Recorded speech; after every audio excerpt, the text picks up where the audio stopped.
Hello grade 6. Today, we're gonna learn a new lesson.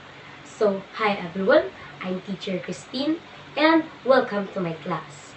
So today, we're gonna check your activities. So, did you bring your assignments? Good! So now, let's check your attendance. Is everybody here? Very good. So now, let me present some pictures about our lesson for today. So, these are the tools used in propagating trees. So, number 1, the hoe. A hoe is a tool used for digging and loosening the soil. So, it has a thin blade across of a long handle.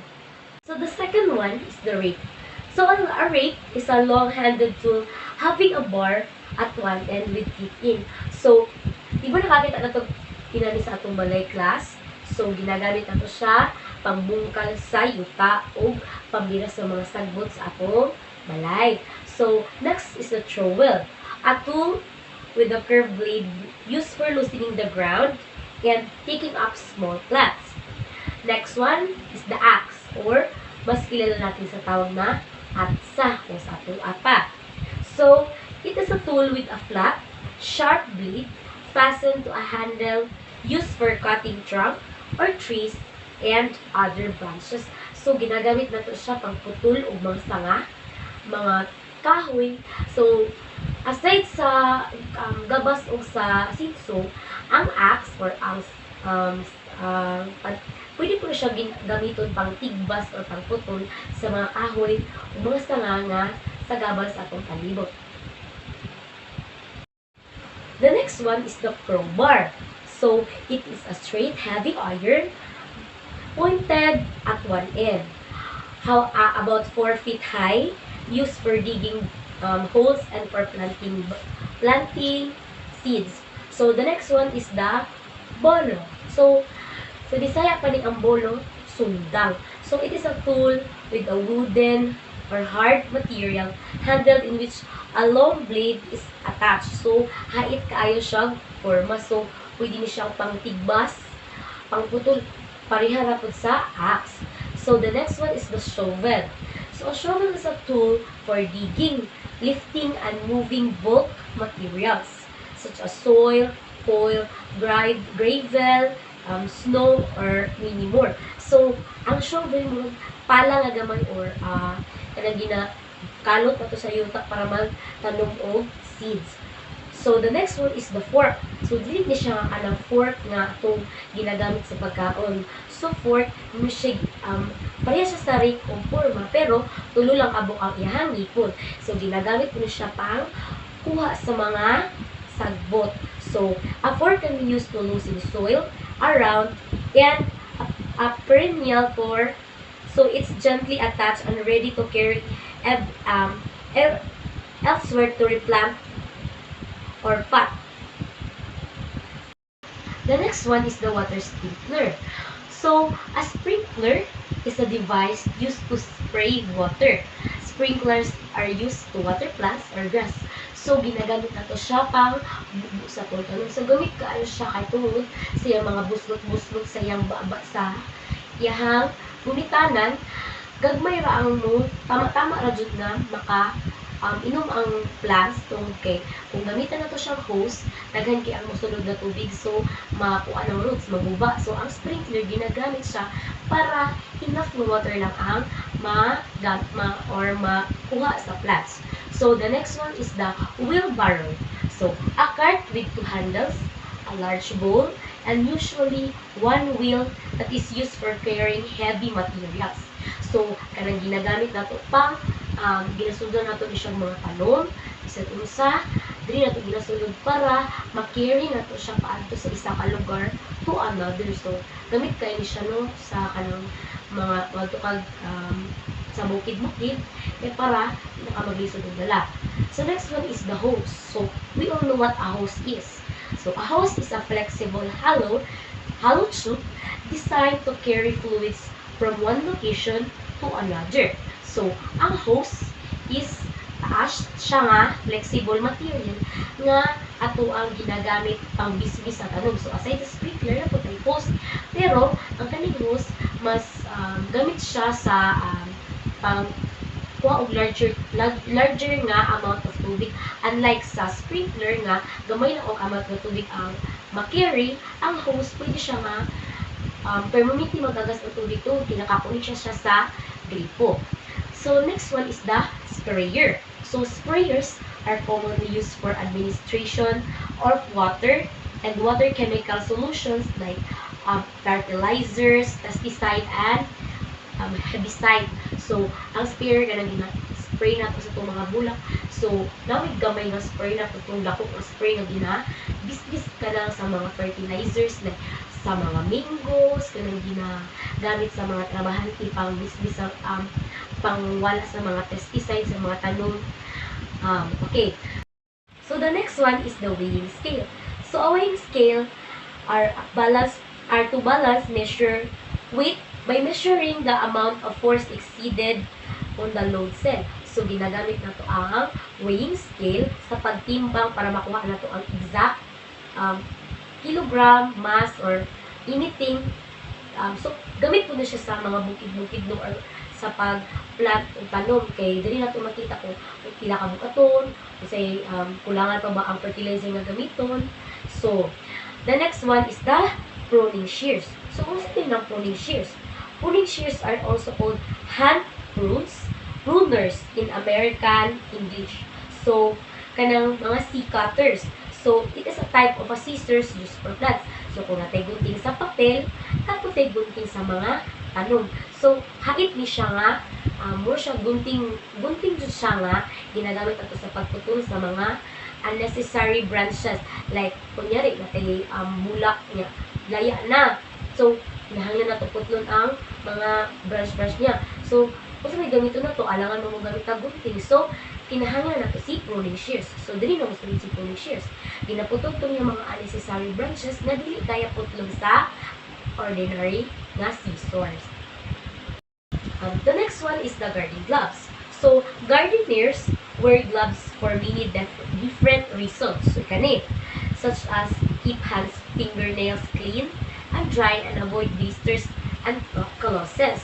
So, kung saan gamit sa gloves? So, ang gloves, nagaprotect sa atong kamot para dili masamad. So, ang kanang mga farmers, gamit kay ang gloves sa ilaha.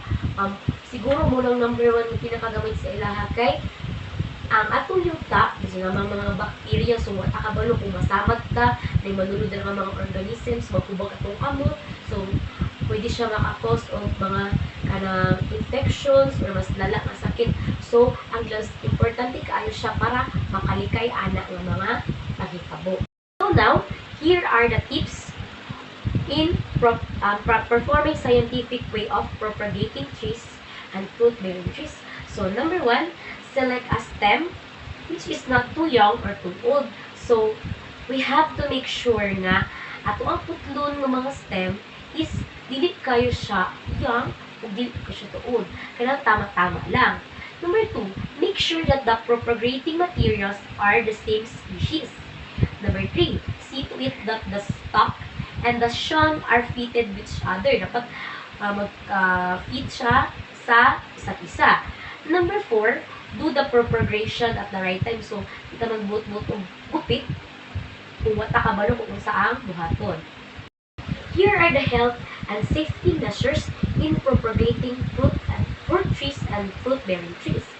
So, this is one of the most important part of our lesson. So, class, before working, we have to make sure you have refreshed yourself, like taking a bath in order to work well. So, we have to make sure na nakaligo ka, para so magkuan ta magputol ng mga fruit berries like what igang ito di na katarong sa atong trabaho. So dapat clean ato ang body, refresh ang atong mind, o sariwa atong sariwa atong panguna para makatarong ta sa atong trabaho. The next one is always wear complete personal protective gears or equipment, which includes hairnet, so kanang ginabutan sa ulo, hand gloves, like akong gitnon ka ganina, apron, which is pinabutang siya, makita na to sa mga weight dress nga, para dili mabasa or makugaw ang ilang salina. Boots if needed, so kabalo man dyan taong sa ang boots, kanang ginuwat ang sa tiil, para dili mahugaw ang magbaha man, protective eyeglass and face mask. So kinahanglan ta mag-eyeglass kay na ay mga sabi nga mga paghitabo nga pag mag-anak ta og yuta, adto ang yuta sa tumata, so mag-infect atong mata, kung sa madira magpula, so kinahanglan nato magamit og eyeglass and of course face mask for para di nato ma-inhale ang mga fertilizers na atong gamiton, which is makasama sa ato. Number 3, make sure tools and equipments are working properly before using them. So, i-make sure po na ito nga, atong gamitin ng mga tools is nag-work properly. So, dapat, before na magbuhat sa isa kabutang, make sure nga, atong mga gamitin ng materials is mag-work properly para di na magbalik-balik. Number 4, always follow instructions for use of equipment. So, kinahanglan mo before ka mo gamit sa kabutang, kabalo jud taon sa paggamit ana nga butang. So kung dili kabalo, make sure nga mo pangayuog proper guidance sa mga nakabalo. The next one is focus on the work at hand. Do not allow yourself to get distracted. So kita, di man jud ka gusto nga ma-distract. So kung natay trabaho, focus lang jud ta sa ato ang goal nga mahitabo. So kita dili dapat na magpadala sa mga paghitabo sa kung unsa imong gitrabaho, dira na jud ka mag-focus para matarong nimo ang imong trabaho. So kunyari nakas din pamula-ula na sa layon niya, nagputol ka og sanga, di dapat masama jud ka ana. So dapat always focus on your work. The next one is know your limits in working. Seek help whenever necessary. So kung dili kabalo, seek help. Kung kabalo po ta anak, make sure nakabalod sud. So do not dili ka magduha-duha mga yung help because kung dili ka mga yung tabang, pwede nga kita ang maalaot. So next one is work in proper position. Make sure you do not strain your back while working. So naman di uban magbuna gani, magdupo. So that is very bad. So itarong na to atong back kay naay kasagaran nga ang atong likod mo'y mas magbunot ta karon pagkagabi, sakit na kay atong likod kay nagduko man tibuok adlaw. So make sure na ato ang lawas naka proper position to avoid strain. So now that you've already know the tips and health and safety measures in propagating trees, let us now I have to ask you a question. So why do you think it is important to have knowledge about propagating trees and fruit-bearing trees? Okay, I will give you 5 minutes. Okay, are you all done? Okay, so kinahanglan nato makabalo ani mga important tips and health and safety measures para ra pud sa atoa, di ba? So, kung natay kahibaluan ni, ma-apply na to sa atong kaugalingon o dili ta maalaot. So, okay. For now, I have to group you into 3. So now, I will group you into 3 groups. So, the group 1, you will answer why is it important to propagate trees and fruit-bearing trees. For group 2, explain the health and safety measures in propagating trees. Number 3, for group 3, explain the tips in performing scientific ways of propagating fruit trees and fruit-bearing trees. So, I will give you 2 minutes to answer. So, time's up. So, group 1, why is it important to propagate trees and fruit-bearing trees?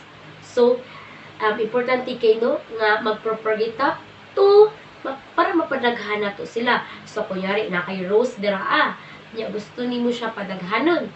So, you have to cultivate and mag-propagate ka para makaproduce laing nga species na food sa rose.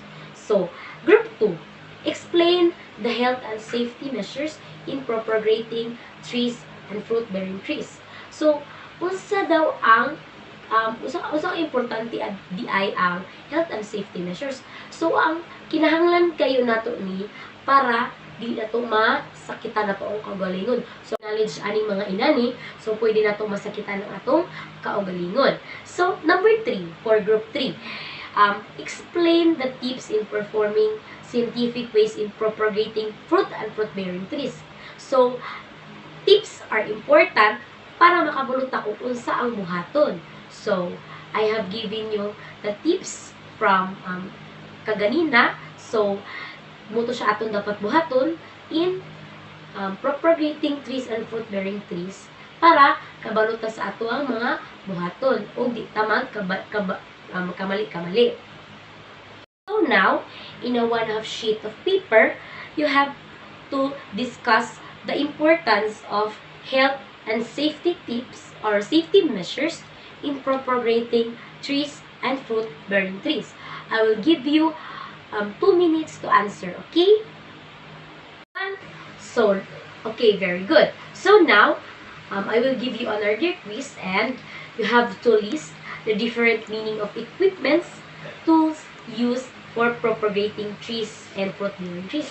So, we have number 1, the axe, the crowbar, the bolo, shovel, fork, water sprinkle, wheelbarrow, and etc. So, all you have to do is give me the meaning of those mentioned equipments. Okay, very good. All of you got the perfect score. So, kung maminaw lang sa tanong, tama jud ta og answer. So, now, copy the assignment in the board and do a reflection of what you have learned today. So, in a 1 sheet of paper, you have to make a reflection, just 1 paragraph only, reflection of what you have learned today. So, sa mga nasabtan karong atong lesson about karon, and submit it tomorrow morning at 6 a.m. in my office. Okay? It is 20 points. So, kung dili makasubmit, means bagsak. So, that's it for today class. So, thank you for listening. Goodbye and mabuhay. Thank you!